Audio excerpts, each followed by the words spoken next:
and we just press play. We just press play. This is a VHS recording, and we're what do they call it when they dub? What did we used to call it when we play one VHS and record to? I forget now. Oh yeah, dubbing. Dubbing, we dub. Or duplicating. Yeah. Dubs and dupes. Sometimes we'd have two VCRs instead of the fancier new ones, back then new ones, where they had two of the VHS slots and you could do it automatically. But sometimes we'd have to have two to transfer from one tape or from the TV to the, if you recall. Yeah. Oh, I recall, because you had to set them up, get this one recording, hit pause, get this one recording, hit pause, and then you had to be real coordinated with the two go buttons, You remember the sometimes the warping pixelate, or I can't even call it pixel, it's like warping. And then it clear up and adjust the tracking. Oh man, what are the white dots? Get rid of the white dots. Yeah. And then the white streaks across the center. And they move up and then they'd come back down. There we go. We got that. So, I mean, good old days.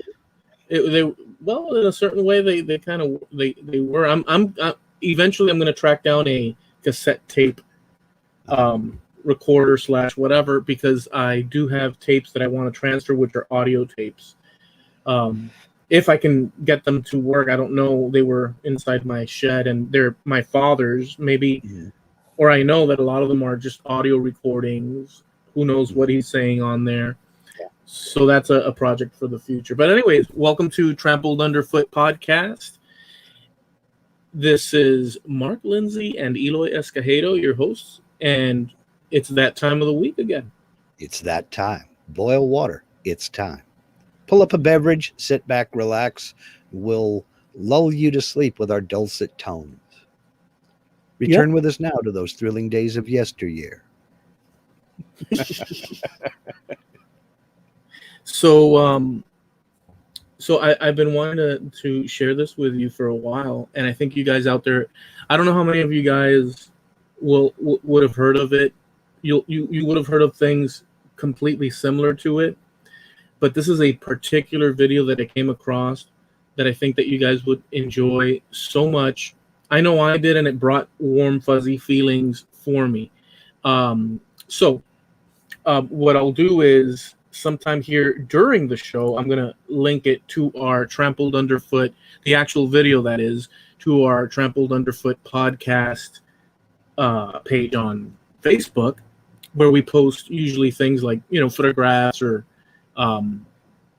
videos from YouTube that we talk about throughout our shows. So we'll do that on our Trampled Underfoot podcast Facebook page. You can go, if you're interested, and check it out over there, and it links to the YouTube video. So here's the bit. As we all do, and I'm sure that we all do, we get freaking lost in these sort of like rabbit holes of whatever. The other night you were talking about a crazy sort of angle, which I don't know if you want to share briefly, before I get on with it. Are you talking about last night? When I was, I was talking about, I got into this rabbit hole of rock crushers, jaw crushers for crushing rocks down into gravel. And don't ask me why. I don't know how. Well, I do know how it happened, but I don't know why it fascinated me so much. It's fascinating, all these different things that one can search for and come across on. It's truly a library. It's truly the libraries of Alexandria of our time. Yeah. Truly. Now, you do have to sift through a lot of garbage, but to each his own, right? You know what you're looking for, and sometimes it's more difficult than other times. Sometimes you run across a video that totally blows your mind because of its awesomeness. So here's the thing. I saw a video that I'd seen before. I'll be honest with you guys. I had seen it before, months and months back, but it popped up in my cycle again because of the choices that I was making. Circus clowns. No, just kidding. So there's this guy in Utah, and this gentleman works on train engines. That's his job. But that's not the fantastic. I mean, that's fantastic on its own. So that's a thing. But that has nothing to do with the video. In his spare time, for the past 2-3 years or more, this man in his basement has built, piece by piece, an entire section of Disney World. So intricate and so detailed, down to, I'll say things like, and by the way, just watching that video and seeing that brought me sort of like warm and fuzzies, because to see a gentleman, in his 50s, probably 50s, 40s, 50s, thereabouts,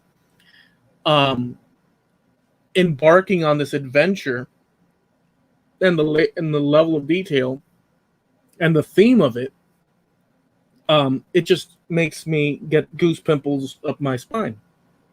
And so anyway, so he'll do details such as this. The doorknob at a certain door in Disneyland, it's a wood door. He replicates it. Oh, and by the way, it's smaller scale to fit in his, not tiny like a little munchkin, but it's slightly smaller so that it fits within the height of the basement and this and that. And he's completely done the from the windows to the lamps to the ground, the pillars, just the signs, the trash cans, and he's done it all on his own. All of it. And it's all miniaturized, obviously. Some things aren't, but when it comes to, like, let's say a storefront area, and the columns and whatnot, since the ceiling is where it's at, maybe in Disney World, those columns were larger, so he would half them, but create them to a T, but half them in order to fit within the thing. So you'll have your storefront of, let's say you have, because he's got like, I think there's one Mr. Toad's shop or whatnot. He's got a replica of that, like with the windows, the panes, the design, the lamps, the coloring. He had to learn all the details and got schematics and took pictures, would go down to Disney World and take pictures of everything. Even down to like the doors where you have your door knocker. And in Disney World, there's this one particular picture where he noticed that the door had been eaten away where you knock on both sides, because it was one of those, knockers that you lift and go clank, clank. But some people would clank it up because of whatever. And it has, so he even included the groove wearing away throughout time so that the knocker fits in the thing, and then the paints and the trim work and everything. And so you walk in there and you've got, the little short, I guess, metal fences that they have, and then garden area.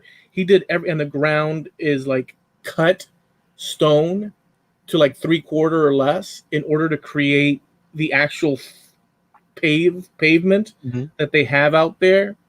And he did forced perspective situations at the ends of his house where it curves. So the block, as you're going down the block of this Disney World inside a basement that he created, at the end of the block, you're going to end up at the end of the basement. So what he did was he did the shop so that it curves behind and that wall disappears. Well, he forced perspective it to go smaller. So when you're standing at one end, you're looking like down and it looks like it keeps going into an open field and so on. Last thing I'll tell you about it is that behind each door in certain places, you'll open the door and it'll be like a closet, a broom room.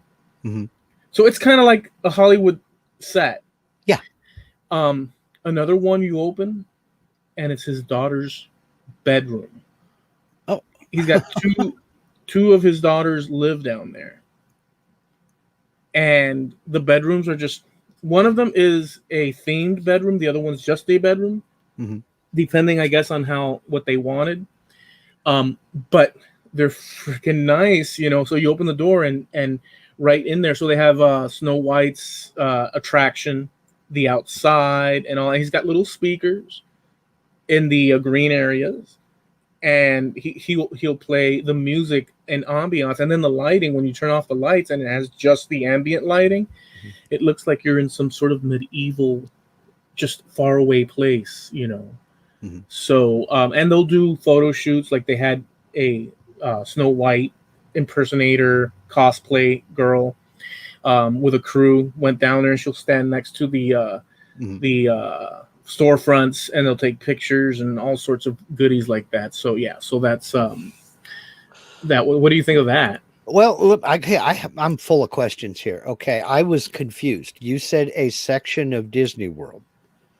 I thought you meant he built a miniature Disney World. Are you telling me that he painted his walls to look like these storefronts, and then added doors and architectural details and things like that, so that it's full size? You can, you walk up to a door, like the door with the knocker you were talking about. It's full size, right? Yes, it's human sized, but within the confines of the height of, so you have a full size door inside a house that fits inside a house, but certain items like pillars, because it's like you're walking outside in Disney World. Okay. But inside, so the things that are outside that would go up above a first story and stuff, he sort of drew it out so that it fit within the concept of where he's at. Right. So that's what it was. But no, he didn't paint the storefronts. He built them. Yeah. And applied them to the walls of his basement? He built them and applied them to, I guess you'd say, built. So he'd use, like, let's say you erect a wall with 2x4s. Right. He'd give space behind the 2x4 for a room. And in front of it, he would build the facade of the front of a Disney World frontage, but behind it would be his daughter's room, which he would then finish. He's got his office down there, so it's like his workroom and whatnot. Okay, so this is a huge basement. This is not a small basement that you would find in a little row house. Then it's got to be pretty big if there's that many rooms down there. He mentions the dimensions, but when you walk in, and by the way, I've posted that video, and I think I've posted it over on the Trampled Underfoot Podcast page on Facebook. So it's there now. That video is the most complete walkthrough to get a sense of it.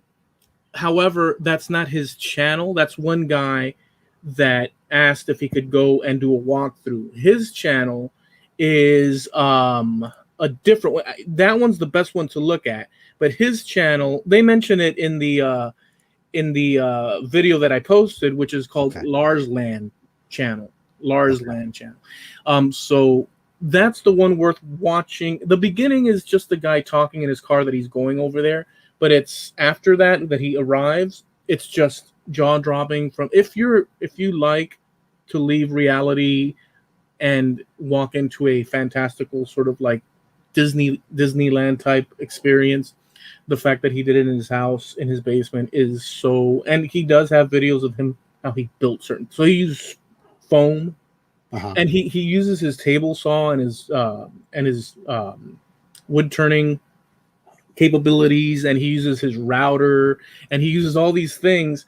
And it took him that much time, but the pillars are foam, and he shows you what he did to create, and then he plaster, or he adds some sort of thin set to them to create, and just the whole thing is the rocks. It's just amazing. Now, so okay. Yeah. So you were wondering what I think of it. I think it's cooler than hell, and I only wish I had a place to do such a things. I've always liked stuff like that. I like because it's a few things all wrapped up into one. Number one, it's people who don't take themselves so seriously.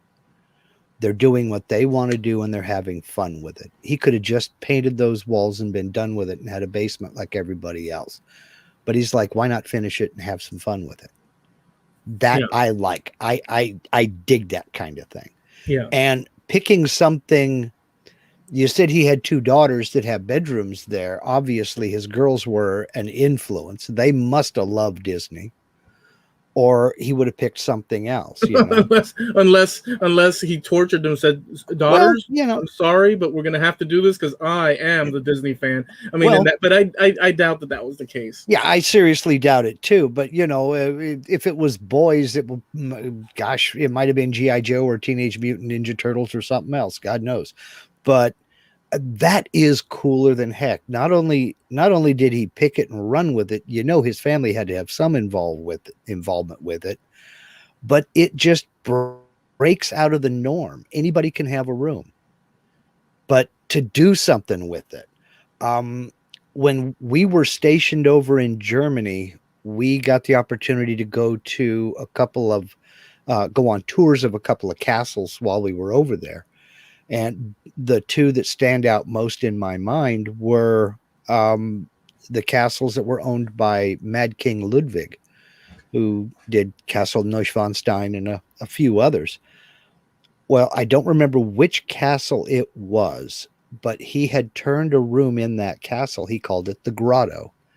And you walked into this room and you were in a cave. And there was a pool with a boat in the pool. He had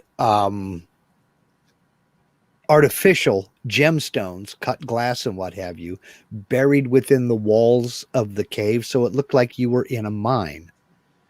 And that was just a spa room, a place for him to go to get away from everything. But it's in the middle of the house, and it looked like you were in a cave.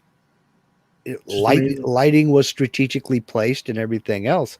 And it was just absolutely gorgeous, but it was so out of place because you're going through this Rococo style castle, looking at all the gilt trim and the marble floors and everything else. Then you go through one door and suddenly it's like you're underground. That I just love that kind of thing, you know? And it doesn't have to be anything that elaborate. I like the secret, you know, pull out bookcase that leads into the next room. You know, anybody can have a door. Why not have a bookcase that you walk up and pull down one certain book that's actually a block of wood? Pull down on that one book like a murder mystery and open up a bookcase. I dig that kind of stuff. A little bit of adventure, right? Yeah, I dig that kind of stuff. It's just, I mean, some things we do just because they're cool. And I think that is just flat out cool. This guy uses many of the techniques that we're all aware of that are part of the maker community in order to create that Disneyland inside his basement out there in Utah. And he will use what you call that foam, I guess, I can't think of it right now, molding. He'll mold things using the silicone, and from that he'll be able to do, you know, fine details. He'll use like plasticine and create shapes and different, you know. So he goes into so many different little details and stuff, and yeah, it's just super. I mean, some of the lighting he'll do like it's real, the glass, and some of the lighting, depending on where it fits and what its job is, this guy's so detailed. He'll create those like actual lighting from Disneyland, but he'll use paper with a gradient of color, translucent like, and so when you put the bulb in LED, more than likely, it gives the effect that it has sort of that when you're walking Disney World and you're like, hey guys, are you hungry? Let's eat in this, you know, cafe here in the corner. Oh yeah, let's go. And you see all these things around you and you see those lamps and this and that. He's replicated within his space a little chunk of Disney World. It's just so freaking tricky. Yeah, I think that's amazing. I think that's cooler than heck. You know, I've always liked that kind of thing. I mean, the guy who has a little tool shed out in the backyard that is for garden tools, you know, shovels and rakes and things like that he's going to need.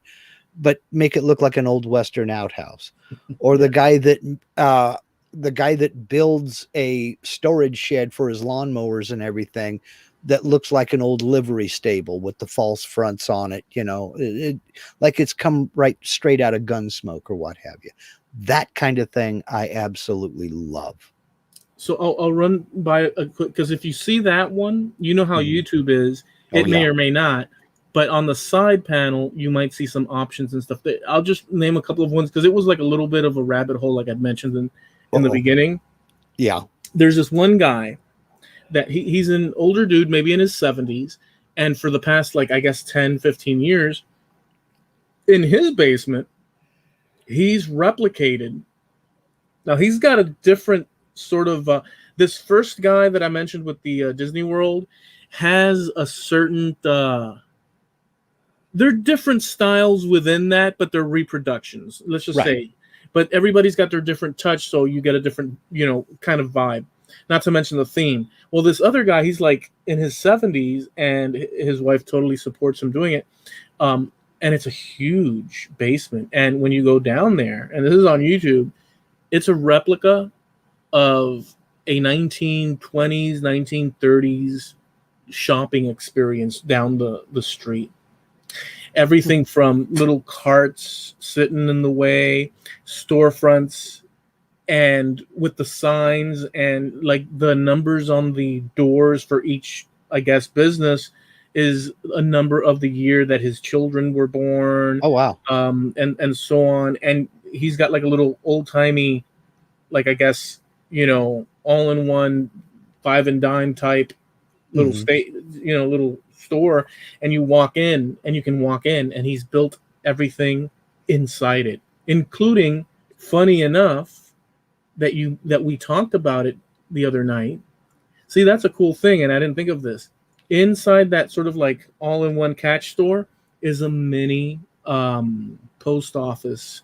And it's like, and everything from the candies to the newspapers to actual mail, plus his building of it, just amazing stuff. 1920s, 30s.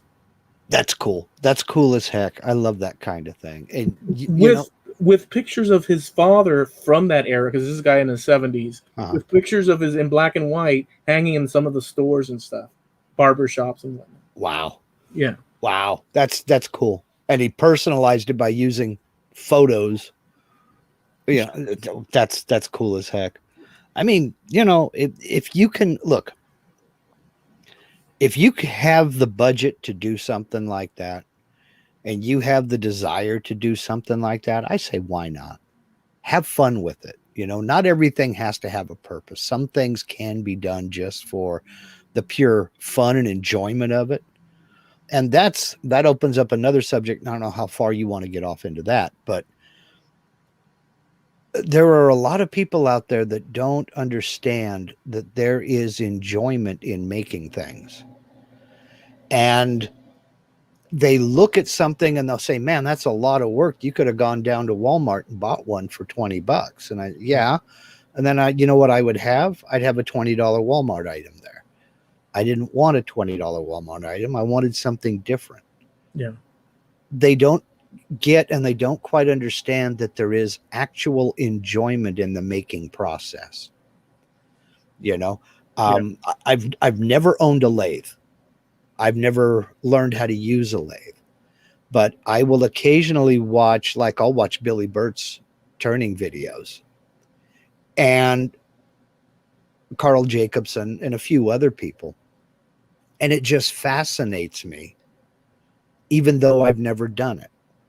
When I see what comes out, what the end result is, and what they've made out of that, so I can, if I can get that kind of enjoyment just out of watching somebody else do it, there's got to be enjoyment for them to keep wanting to do it and to keep trying to improve. Because some of the stuff that they do is just blowing me away. Yeah. And I know that comes with experience. But I also know that the only way you get that experience is to keep doing it over and over again. So there's got to be enjoyment there. They wouldn't keep doing it. And it's the same with these other guys. The guy who did the 1920s Main Street of the shopping district, there had to have been some sort of an emotional attachment to that, and just pure enjoyment of the building process as an art form. Yeah. Or he wouldn't have done that. He'd have just slapped a coat of paint up there and been done with it. So I say, why not? If you could do it, why wouldn't you? He built a popcorn pull cart, let's say. Yeah. Or I think it was. But he built it in half. Wow. And then put like a mirror, or he did something, I forget the detail now, in order to create the other half. Yeah. And it's just fantastic. I mean, I love that kind of thing. I really do. I have a cousin up on the coast north of us, and it's about 6 hours away, who he has 2 garages. One is a working garage where he builds hot rods. The other is a garage that he has turned into it's kind of like a 1950s diner. He's got the long counter, the black and white checkerboard tile on the floor, the black upholstered stools with a lot of chrome and everything. And you walk in, he's got it looks like a 50s diner. He's got an old Rockola jukebox up against one wall. You know, it's got the soda fountains, the old timey soda fountains and everything. But what takes up the most room in this place is a fully restored 1958 Corvette that sits off to the side. He's got a stuffed animal sitting in the driver's seat, you know, and signs on it, "Don't touch," and things like that. The car is parked on carpet. Put it to you that way, you know. He fires it up every once in a while, but he'll never take it out of that garage. Yeah. That took too long for him to restore. I say, why not? These are things with it. Yeah, totally. These are things that we see from individuals with a passion for whatever reason. And it's those things that people randomly come up with across the world, let's say, that it's very special because, you know, like you said, one person might think, well, you know, what's the fun in that? Or, you know, what's all that about? I could go to the store and get one and be done with it. And they're missing the point that you made, yes, which is the excitement and the investment when you're creating something, and the value that you're sort of inserting into that because of that shared experience of making it. It adds value. Yeah, it adds value to its sentimental value, memories, and all that good, and not to mention value intrinsically. Yeah, because if you do it custom, that thing is worth more. I mean, there are things, you know, everything is sort of relative. You can find a you know, factory made couch that costs $5,000 and this and that, whatever. Right. But these personalized items, there's value because it's made by a person and it's kind of the only one around like it. Yeah. And that's it. There isn't another one like it. Yeah. You know, that's very, very cool to me. I love it. You're reminding me of so many things with this line here. There was a gentleman in Las Vegas who he built a house, but he did it different. He built it underground. You go to the address and there's a house there, but you go into the house and you can see, you know, it looks fake. It looks staged, like it's a real estate ad or something like that. Right. Then you go to this one room and there's an elevator. You go down the elevator and you come out and the house is all underground. It is a mansion underground. And I mean, it has indoor spaces and it has outdoor spaces. So he built this big, huge, like a concrete bunker underground. And this thing is big. It's not puny.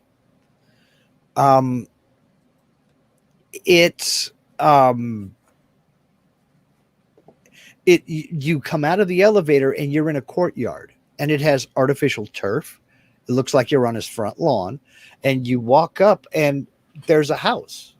You've got a roof line, there's soffits, there's siding and sliding glass doors and the whole thing. And you're walking up to this house.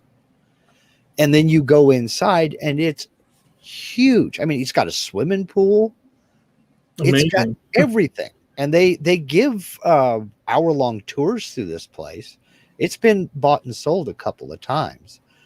But he painted it in such a way that the walls of this place are not just white walls. They look like Las Vegas. He painted Las Vegas in a wraparound mural all the way around this place, as if you were standing out in front of the house and looking around up on street level. And he's got the lighting set up in there so it runs a 24-hour cycle, just like outdoors.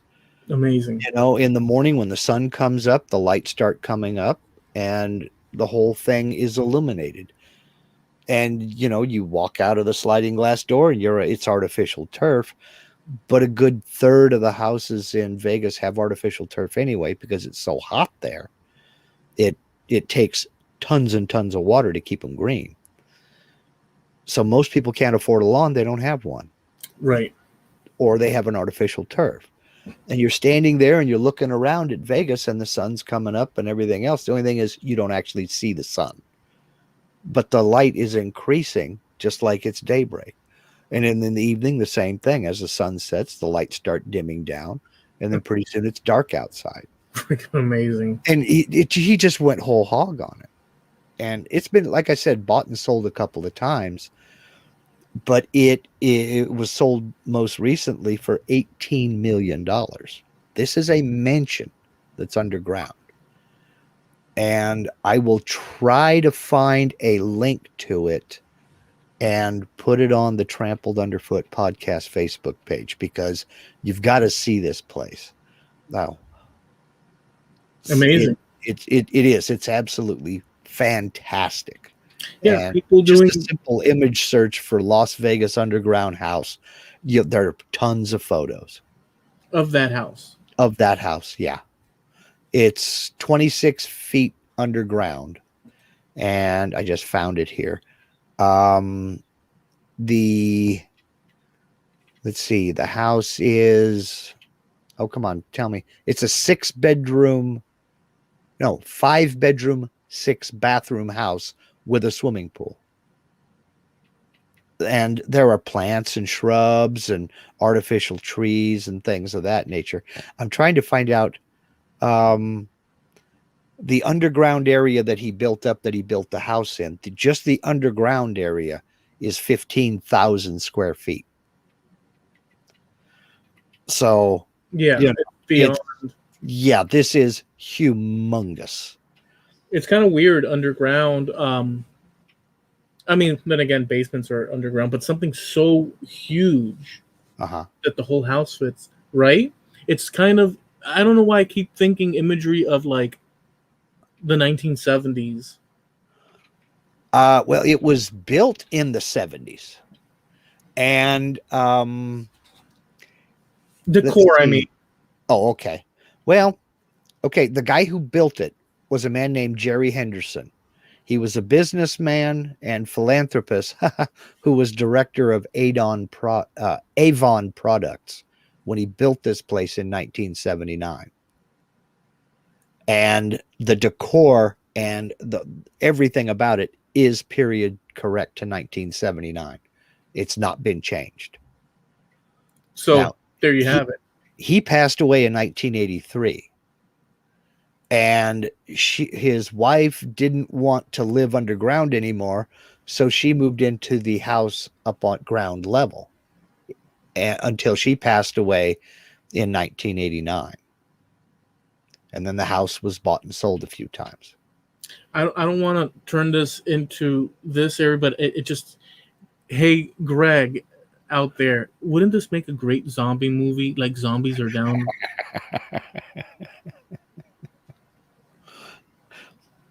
Well, this thing, it's, I'll put a link to this. I'll put a link to this article. It's from realtor.com. I'll put a link to this article. They got lots of photos. The house itself is not huge that's underground, but the underground area is gigantic. Just a little decor in a normal house can theme it so that when one walks in as a visitor or whatever, you notice it enough that it's, oh my goodness, and stuff. And your imagination fills in the blank. You know, maybe somebody creates a little sectional area for whatever, you know, theme you might imagine. And it's enough to take you over that, you know, suspension of the disbelief and get you in there, right? In that sort of mindset. But the people we're talking about are people that they just are past that level and are just like full throttle. Let's tear down this whole area and do it, you know. Obviously, they have a lot of money, and most of them are older people who have basically, well, I don't know about the case of the gentleman with the Disneyland basement, the Disney World basement, because if his two daughters still live there, they must be, you know, still at school age. He mentioned how much he spent roughly in that video. Okay. Well, it's because these kind of things aren't cheap. You know, it's a labor of love, yes. And if it's one person doing it, obviously it's cheaper than hiring contractors to come out. Yeah. But you have to be of a certain age, because you have to have a basis of some sort of experience in using all those tools to be able to make it happen. Yeah. You have to be experienced in that. So, you know, we're not talking about a 19-year-old painting, or, you know, a 16-year-old painting his room black and then putting glow-in-the-dark stickers on the ceiling. You know, we're talking about some serious, what he did in some cases, which is a technique that we've seen some of you might have done, is that he'll buy the foam, and then what he did was he had like this I guess computer power pack or whatnot, and he wired it so that he had this, I guess, hot string cutter, let's say, and he created like shapes with it, and he would run it through the foam and create different shapes for molding. And then, but what he would do after he got the shape, he would slap on some thin set, and then he would slap on some to the foam, and then he would slap on some compound drywall stuff, and then he'd sand it to get the different rock type textures and this and that. And then he'd paint it and then, you know, these are things that aren't going to be like heavy load bearing. These are facades. So you see that in houses too. There's houses that are built that way today. You know, you take the foam for some sort of fancy trim, and as opposed to having the stone, they use that, and then they coat it with a sort of thin set to create, you know, something that's pretty darn, you know, you could break it if you really worked on it. Right. But it's pretty durable, and you'll see that on homes outdoors. Right. You know.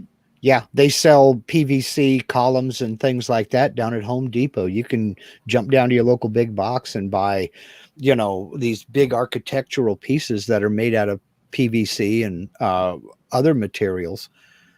But it's how you install them and how you do the finish work that sets yours apart from everybody else. You know, a white plastic column in front of the house is not impressive. When it's painted to look like marble, now we're talking. So there's, I mean, what you're talking about is a lot of the processes that set designers use, but set designers have that advantage in that their sets are meant to be seen from an audience perspective from several feet away. Depending upon where your seats are, even if you're in the front row, it's got to look pretty realistic. But the average viewer isn't in the front row. They're a few rows back. So it only has to look good from a certain distance. Yeah. When you're talking about in a situation like what this guy has, people are right there looking at it, right on top of it. So it's really got to be impressive work to not look fake, phony, or overdone, you know? Yeah. I think you'll dig it. If you guys are bored and want to see that, it's a fun. If you like the whole theme and sort of, I guess, set design type thing, all those things sort of come together in that video. Yeah. Last one that I'll say about this. There's also another guy. I don't know where he's at, but he's more of a Star Wars guy. Mm-hmm. And these are spectacular. The ones that I'm talking about, it's like, just like, what are these people on that they've got?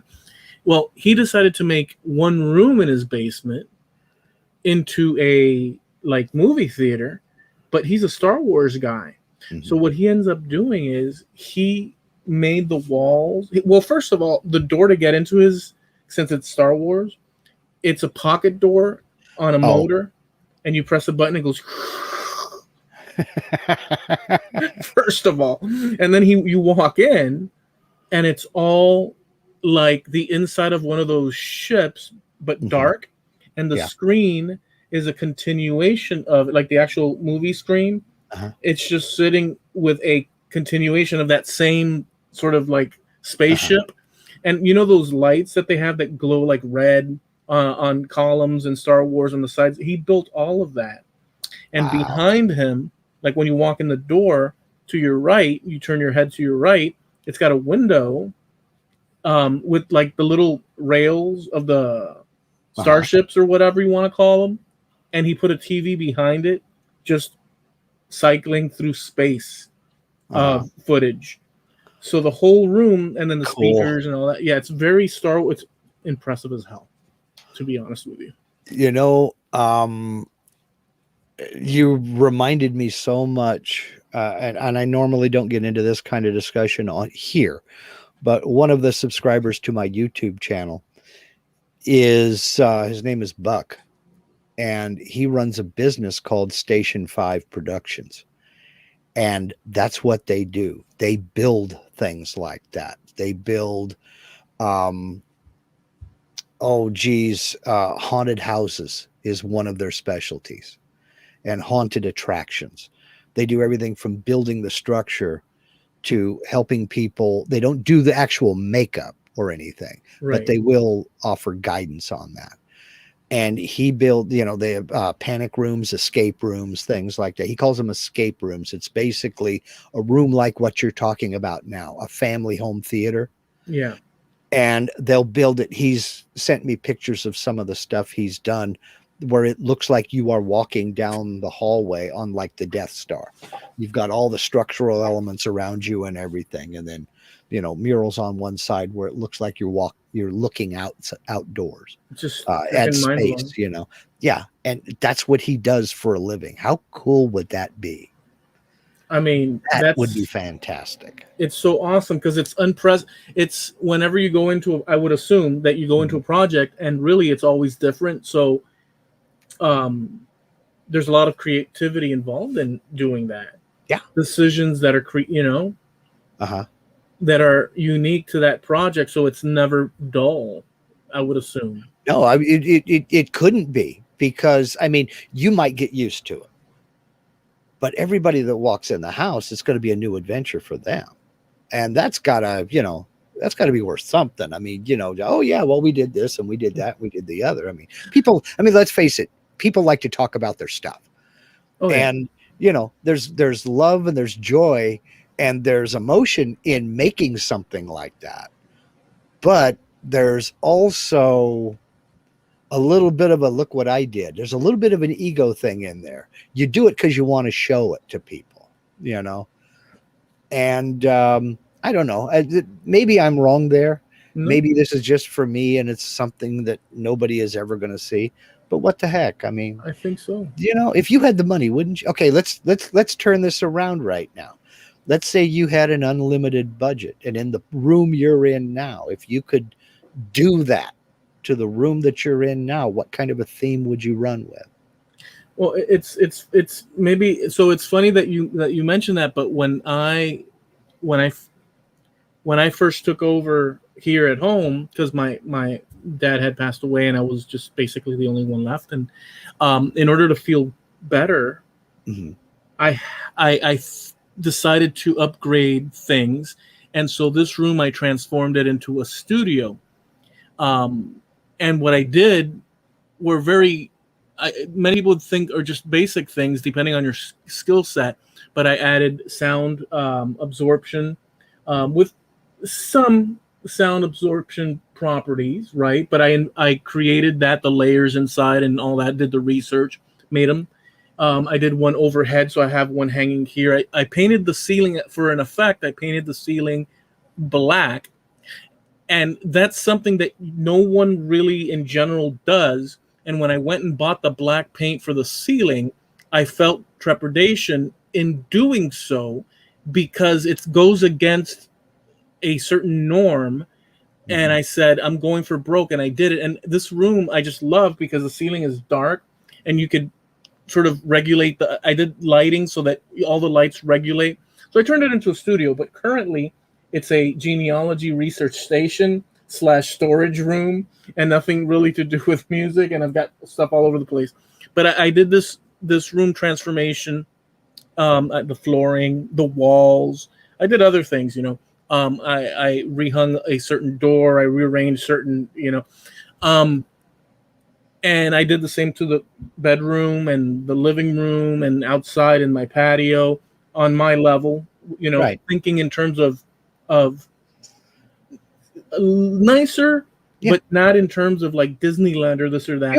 But if you were going to replicate something like that, I already have something in mind that I think you would get a kick out of. What if you turned that room into a replica of the Abbey Road studios that the Beatles recorded in? Wouldn't that be something? I think so, with the machinery and all that. Yeah. Oh yeah.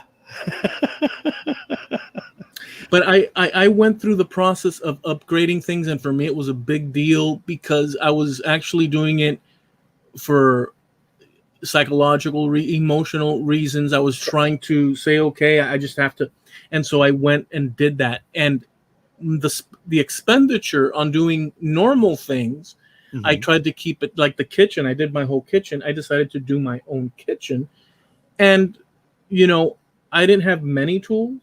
I had to buy myself a router. I had the table saw. I might have had either I had the table saw or I had just bought the table saw. I had a router, a table saw, a jigsaw, and some other sundry tools, hand tools and whatnot. And I used all that to build the kit. So I did within my level and stuff, but I was thinking in terms of upgrade to a nice pad.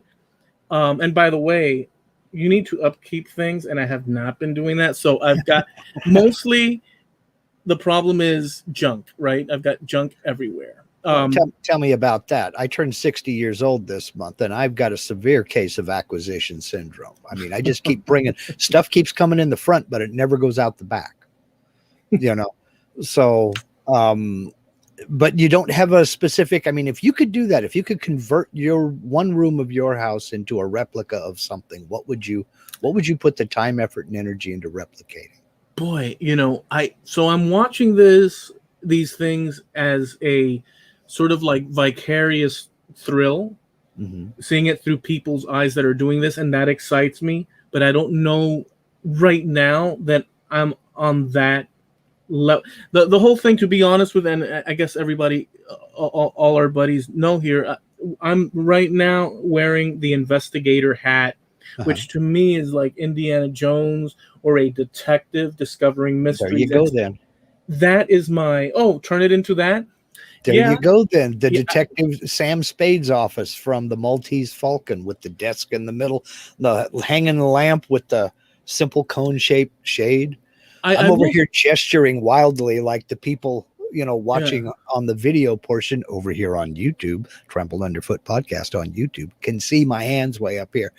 But yeah, with the green shaded lamp on the desk, Now that you're talking, as far as any theme, I kind of like that antique library or sitting room, early Americana look.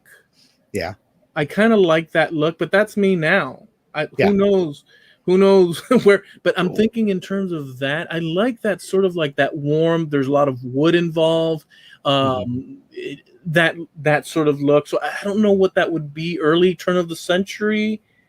You know, Florida ceiling bookcases, the lawyers' bookcases with the glass fronts. You lift it up, pull the book out, close it. You know. Yeah, a vibe Or like that, but that's now. That's right now. The oak wainscoting that on the walls that aren't covered with the you know, yeah, okay, and that's fine. That's now, but there's nothing that says you can't change your mind in 10 years and do something else. I mean, remodeling is remodeling, and people do it every day. Yeah, so. It's an expensive. You can cut down like most of us here, if not all, can cut down on a lot of the expenditures because we have certain skill sets. Yeah. So that's, you know, but at the end of the day, you still have to purchase materials and like wood right now is for. Well, that's why I said, you know, unlimited budget. And I hear you about wood. Believe me, I'm in the middle of building a shop, and price of 2x4s is so high. I'm seriously considering taking out every other 2x4 in my house. You know, did you know you could turn a 2x4? You can cut it in half, and it still holds. You know. What is a 1 3/4? What 1.5? Yeah, 1.5, and you could still maintain a fair amount of strength and rigidity if it's interior. I mean, you don't have to, especially if it's a false wall. You know, I mean, if it's just framed to be, you know, like if you were going to put, you know, swinging saloon doors into your studio or something like that. There's no need indoors to use two. I mean, we all understand, you know, there's the depth and all that, and then the two corresponding, you know, side by side rooms and the space between and insulate. There's all these things, but you don't need to necessarily, if it's inside, you don't necessarily need to use 2x4s. But then we get into, you know, all sorts of issues. Well, but we're talking about two different things, because where you live, most of the homes are made out of block or brick or concrete. Yeah. Or out here, because we don't have hurricanes, it's all timber frame here. So our walls are now they're 2x6 framing, where they used to be 2x4 framed. Yeah. So, you know, we had to have that because the 2x4s were part of the structure. We had to have 2x4. But yeah, if you're if you're framing a wall against a concrete or a block wall, you can go with 2x2. Sure. It's just there to hold drywall and nothing else. Well, that's what we do actually, as if they're for our outer wall or for our outer walls or inner walls, but against the outer part, you know, the block perimeter. Yeah.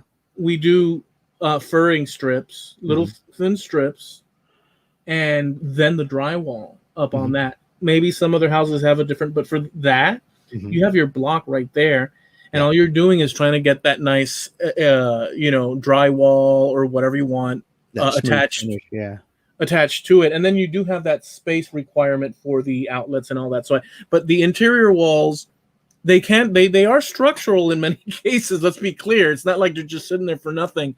But in a pinch, you know, you can do all sorts of craziness. Sure. Well, I mean, it wasn't that long ago. Well, it was that long ago. It was just a little bit before my lifetime.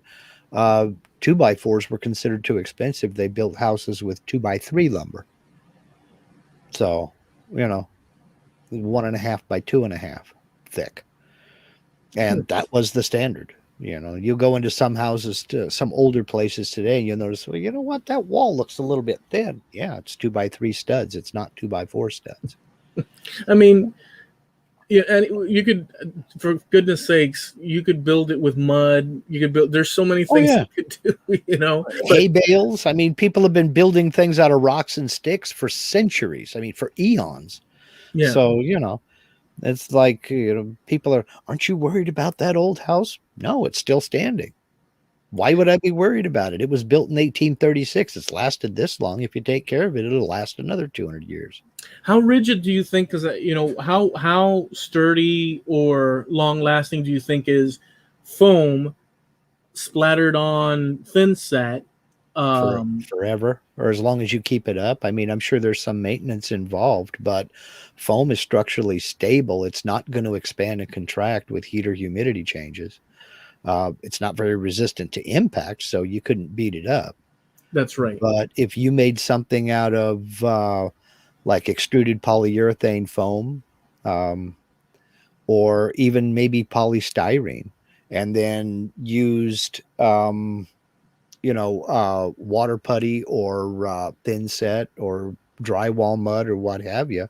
I mean, how long does the drywall mud on your walls last? Yeah. You know, and then you put a finish over that. It's just like anything else. It's interior, so UV exposure is limited, and it's not exposed to the weather. I would,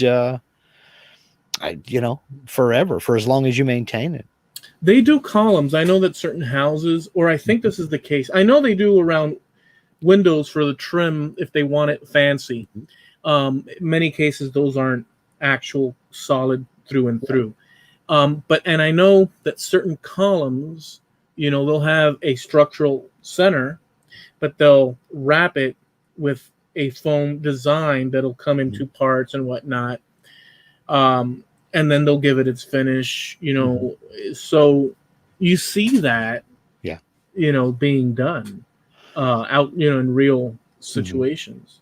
Well, the one room that I would want to change, that I would want to modify and go with theme, unlimited budget, but my wife would never go for it.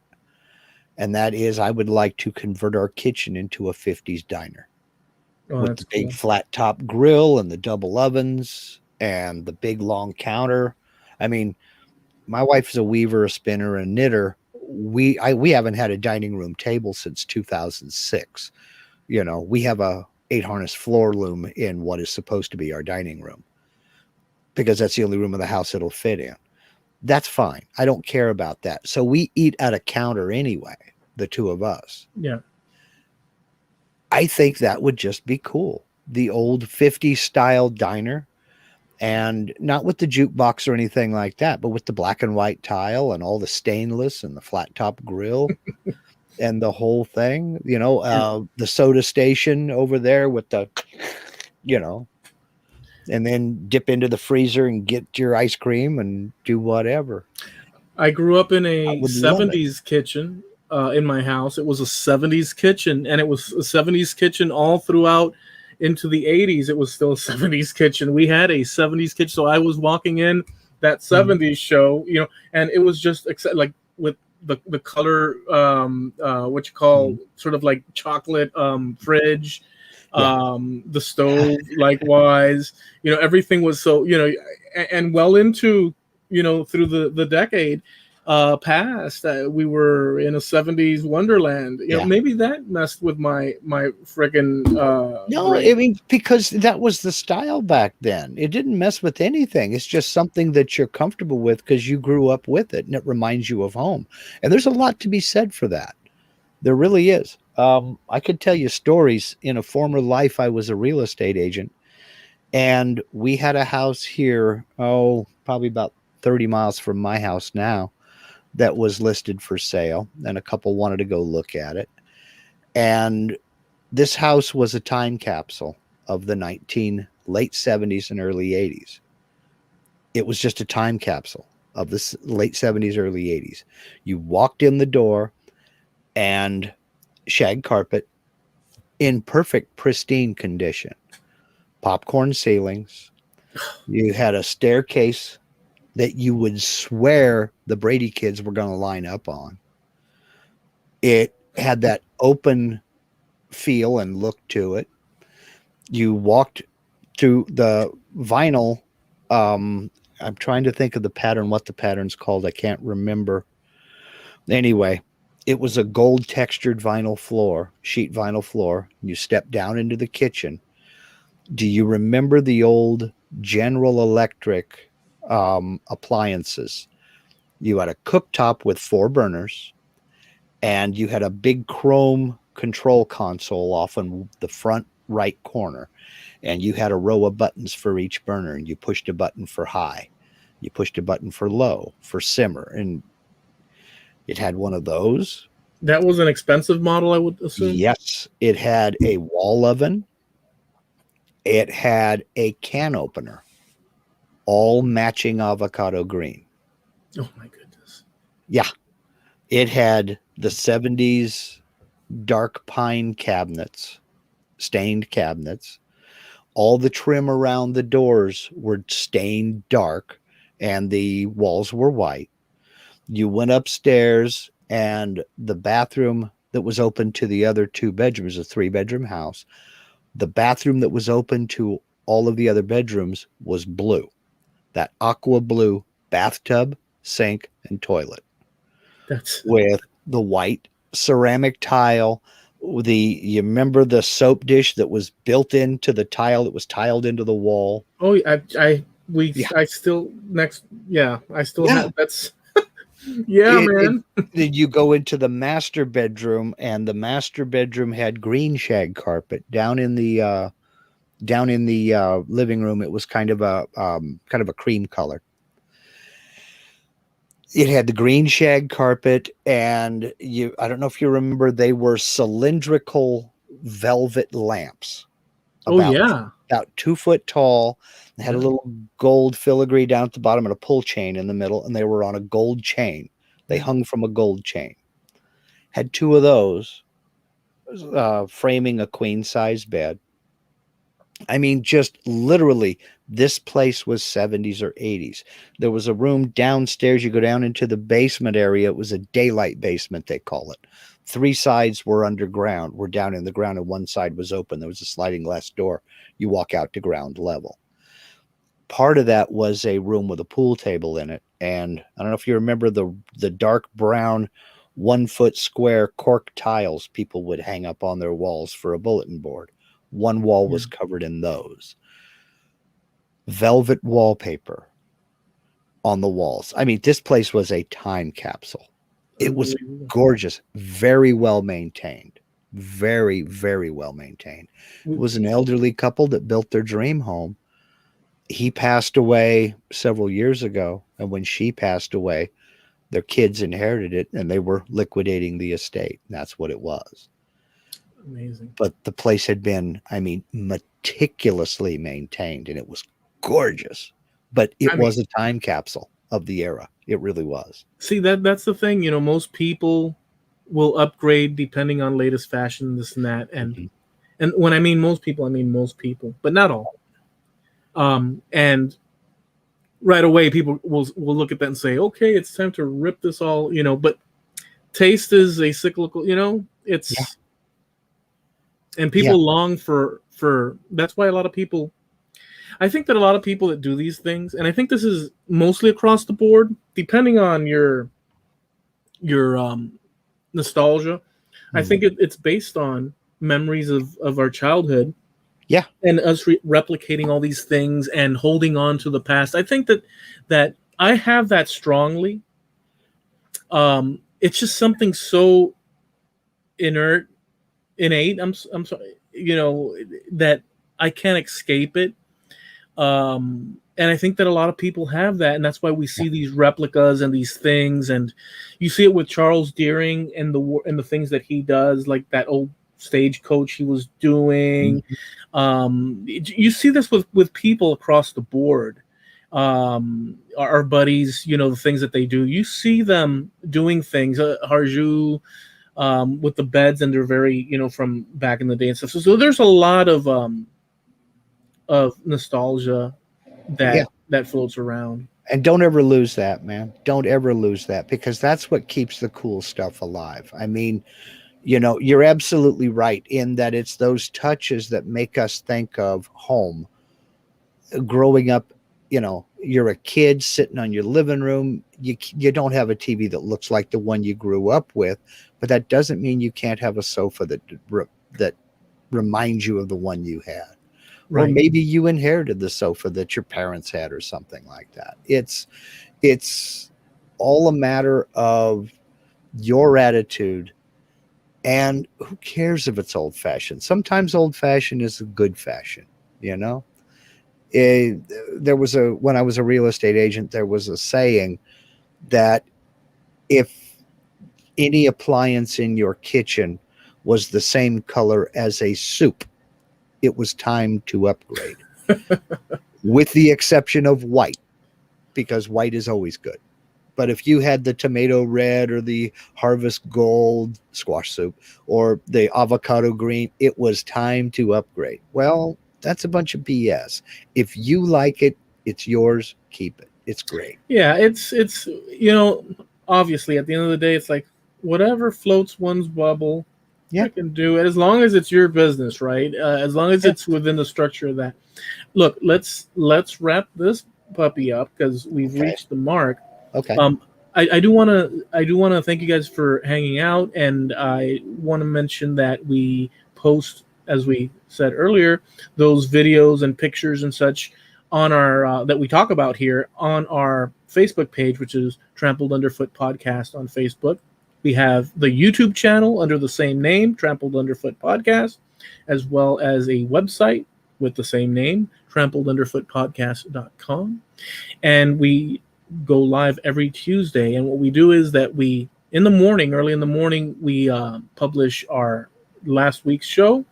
And then later in the evening, from 9:30 Eastern, 6:30 Pacific, we're live here on YouTube. So check it out.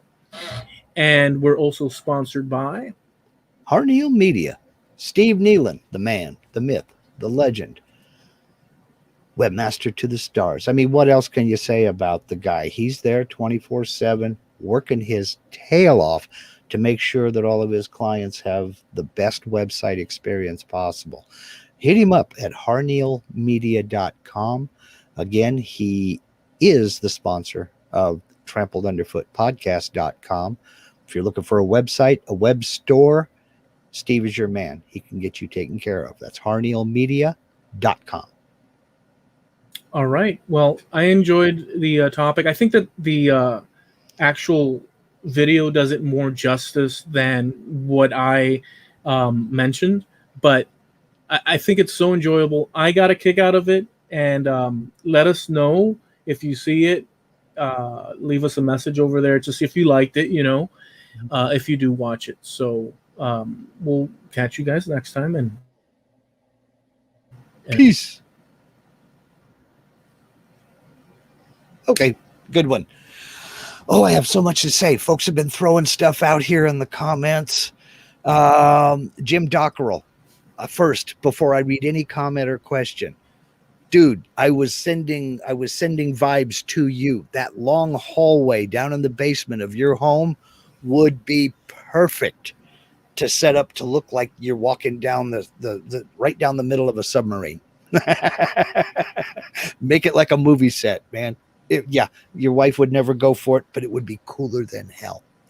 So let's see. Dan Haryu was asking, I don't know where Mark is describing, but I want to go there now. It was a house that was listed for sale here locally that I took a couple of couples through to tour it. And it was, 80s, 70s, 80s time capsule. It was really cool. Greg Snow Crusher wants to know, did it have colored toilet paper to match the tub and sink? No, it didn't, but only because you can't find colored toilet paper anymore. But you can bet, I didn't get to that part. The master bathroom, everything was coral, that pinkish coral color. The tub, and it had the tub shower with the sliding plastic doors, on it in the aluminum tracks, in perfect shape. But the matching coral pink bathtub, sink, and toilet. I don't find that necessarily shocking because although I have made upgrades, I didn't upgrade the bath. I could still see many 70s, leftovers next door. Yeah. Literally. Oh, yeah. I mean, if it works, why not? My grandparents, they got their certificate of occupancy in the house that they built in 1957. And my grandmother passed away 2 years ago at 97 years old. And she was still using the original General Electric stove that they put in that kitchen the day she died. It is in immaculate shape. I mean, she took care of it. Yes, individual burners had been replaced, and yes, pans had been replaced. But I mean, this thing, you look at the It had a knob for each one of the burners. And the stove I thought was cool as hell. It was a double oven. The oven I thought was cool. It was a double oven. It had a small, narrow one about maybe 12 inches wide to the left, and then the full-size oven to the right. But you had a switch that would control either oven or both, and you could set them to independent temperatures. But the dial, you didn't have a round dial that set the oven's temperature. You had a gauge that looked like the speedometer in a 61 Chevy. It started at 0 over here, and it went up, 100 every 50 degrees, 50, 100, 150, 200, 250, 300. And you had a needle. So when you turned to this dial, it went up like that. And then you had another one down below it, a switch down below it that you set the temperature for the other oven. It was wild. And my cousin is living there right now. She's still using it. It still works beautifully. So, it's just totally part of the thing. It's that thing that makes you feel home. That's grandma's house. I mean, that's just it. That's freaking amazing. I mean, the oven is gone. I painted over a lot of the stuff, but if you were to peel back and look inside, behind all that, you'd see in certain sections, the wallpaper, like behind, like I created a wall. If you were to remove that frame, you'd see that where the 2x4, sits behind it, there's that little strip of that old wallpaper. Yeah. With orange and yellow and crazy little. Look like an explosion at the fabric shop. Yeah. All the different colors. I'll just wear all of the colors. We had this wallpaper in the dining room that was actually like silver and bronze, and it was like a tree, like a forest. Yeah. Type, and it was silver and bronze as the wallpaper, and then you had your shelving with whatever type of decor and stuff, china and whatever. But behind it was that. I remember. I have film of it. Thanks to Hobby. Transferring the stuff, and I just I have. Those are the memories. Those are the memories. Well, that's home. I mean, that's all there is to it. Now, let me ask you this: did you guys have the foil wallpaper with the velvet figure? No, you didn't. One house we lived in down in California, my parents' bedroom had that on one wall. It was weird too. It was kind of a grayish colored foil with it looked like gold velvet urns on it. I got to tell you this one, dude. It's unfortunate that we didn't capture it in the thing, because I mean it's only worthwhile for me, but whatever. I guess this will be here. But back then, my house was my house, and I know how that looks and stuff. But I'd go over to my friend's house. I remember the first time I went to visit my friend's house, and his name was Eric. He's a little. I've shown you our kid photos. He's the little blonde one with the freckles, the little chubby freckled one. I'll show you another time. And the first time I went to his house, because I was closer friends to John, his cousin. They were all cousins and stuff in the area, but it was the first time I went to his house. And we walk in, and that day they were getting Kentucky Fried Chicken, so we were all there waiting for. And I walk in, and I see this, just as if Elvis exploded and was splattered all over the house, the walls. There was velvet. There were clocks. It's like, and I remember my friend saying, "Yeah, my mom likes Elvis," but he said it with such this. He said it with such like, That's funny. It was so funny, and I just accepted it. But it was strangely, because I think an aunt of mine had some velvet stuff back then, and it reminded me a little bit of that, but instead with just Elvis stuff, the clocks, little mini, Santa Claus type. Yeah, just everywhere it was like Elvis had entered the room, not left the room. Yeah. It was incredible, dude. It was incredible. And then if you walked into the kids' bedroom, then it came into current era 80s with your heavy metal. But outside, which I think their parents, since they were fans of Elvis, that was a natural progression of sorts, I guess. I don't know. It was all music themed, yeah. But it was all, but dude, the Velvet, like posters and stuff, it was like insanity, dude. Never had that. I never had that kind of an experience. And it wasn't early Elvis. It was Fat Elvis. Yeah, it was Hawaii. Hello from Hawaii satellite transmission Elvis. It was like. Wait, let me guess. There was the Elvis pillows on the sofa too, right? Yeah. they had. If I think back the picture, I remember that they had their little accent tables full of, like, I don't know how, and he said, yeah, my mom likes Elvis. The way he said it was like if resignation. Yeah, he just accepted it and stuff. Moved on. Oh man, Frankie, you were talking about your dad had made a bunch of recordings, and you wanted a cassette player. You mean a VCR or a cassette deck? What do you mean? You said you wanted to get a cassette player to transfer that stuff. Do you mean video or audio? I mean audio, like actual cassettes. Okay. Yeah. You can still buy cassette players. I need something what I really want to do is figure out how to play it and inject it into the computer, so that I can, you know. Yeah. You can do it. There are cassette players that have a USB and you plug it right straight in and it'll rip it right straight over. Well, that's what I need to do. I pulled a lot of stuff from the smaller shed because I had promised my cousin, because she said maybe there's family stuff. Because so for some reason, not for some reason, they were like that.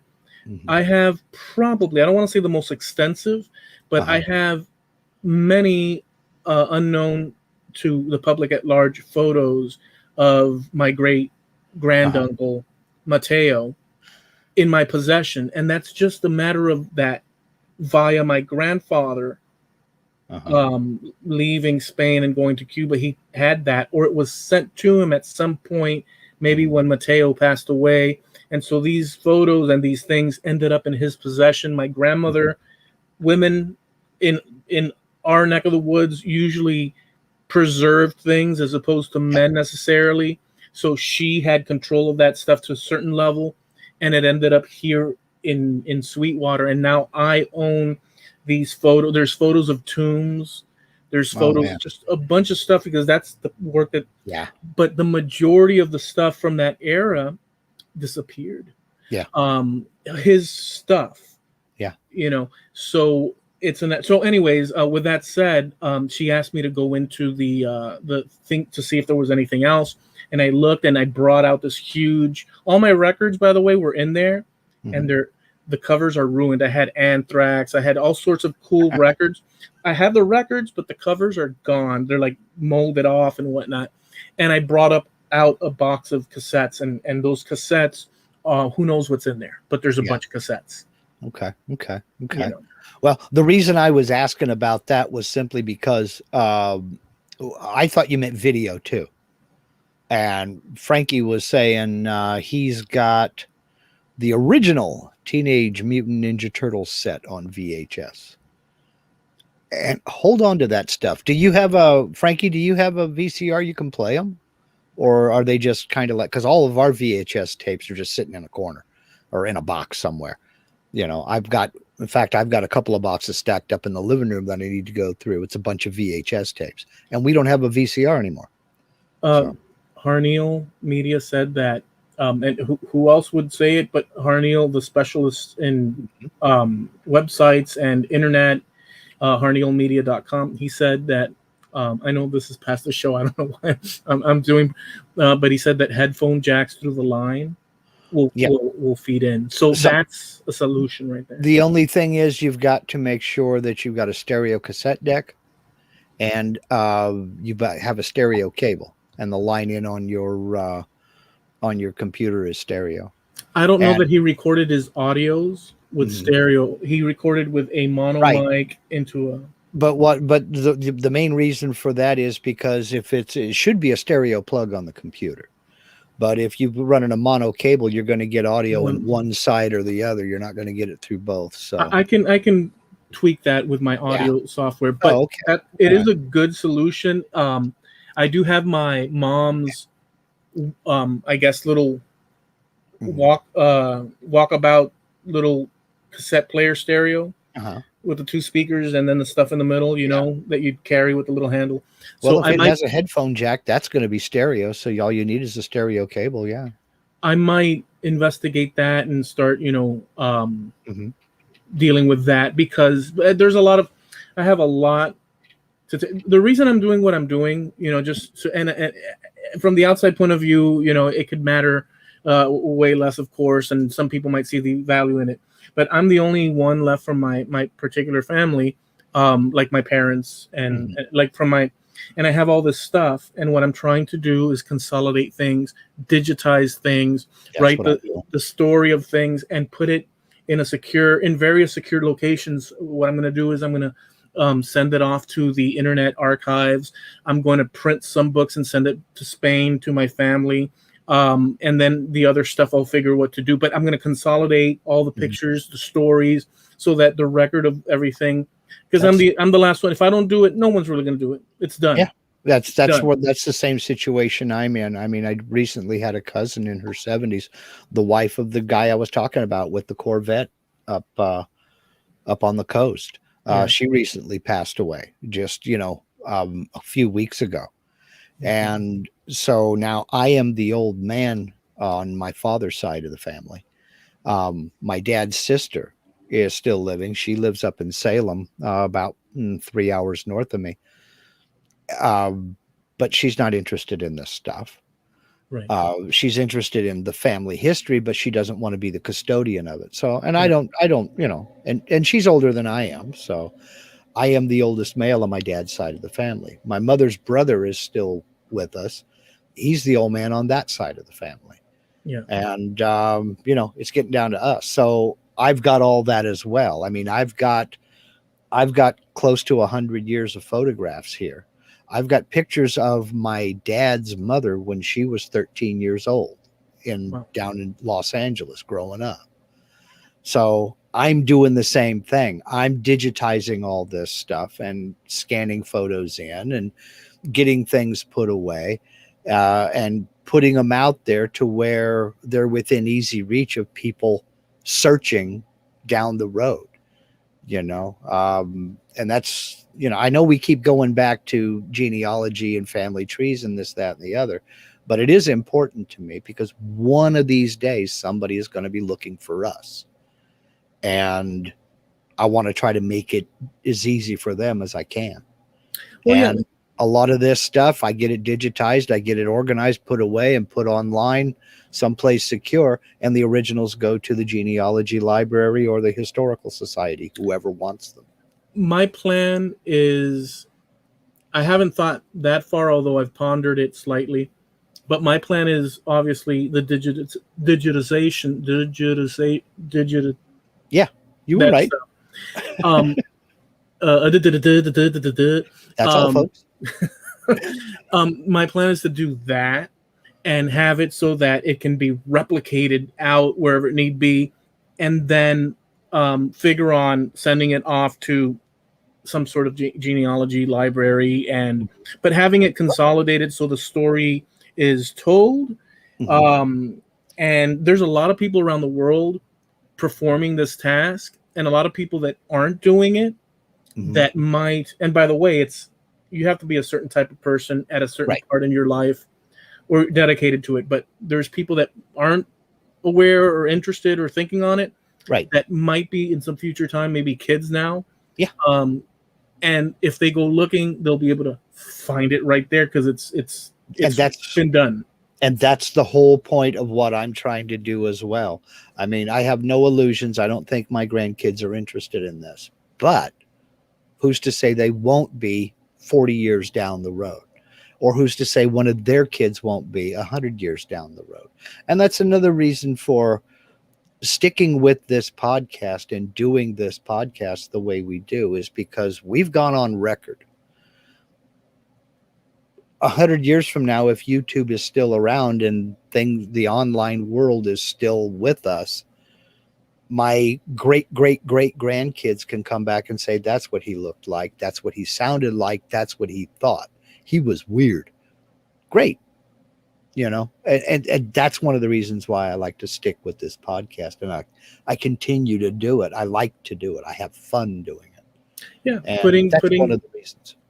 Yeah. Putting out one's thoughts in a certain, it's also a difficult thing. A lot of people don't like putting out themselves like this because in a way you're stuck with it, right? You're in a way, I said X, Y, and Z and I'm stuck with, but we are organic, literally.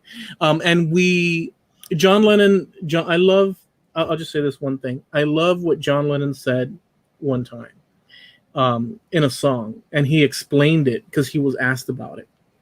And he was in an interview, I don't know exactly, and I've told you about it, but I love it. He was asked because in his song Revolution, he says, and if you talk about destruction, don't you know that you can count me out in? And you know it's going to be all right. Well, in one version, he says, you can count me out in. Right. And in another version, he doesn't. And that made people think a lot of things. Well, what the heck, John Lennon? Yeah. And he was asked about it in an interview, and John Lennon says, well, I'm the way he says, and I think the interview's out there, and it's well worth watching him. And there's a live performance of him singing that version out there too. So and there's a live performance of it, as well. Is it the one in the studio?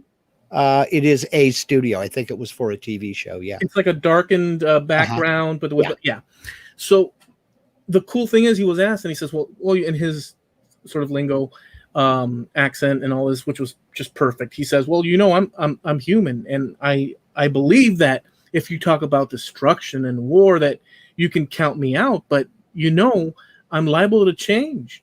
I'm human, depending on the circumstance. So therefore, you can count me out in." And I thought that was just spectacular because, it is the most honest thing, in my opinion, with all the flaws that people attach to John Lennon, and he's human, so he was very honest. And that was, to me, a very honest moment. You can count me out in. And that goes back to, because he understood, he knew the game. That goes back to what you were saying about it. A lot of people don't want to go on camera and make a statement because now you're stuck with it. I don't see it as being stuck with it. I see it as owning it. If you have an opinion, own that opinion. If you're embarrassed to own that opinion, maybe you need to rethink that opinion. Maybe you're wrong.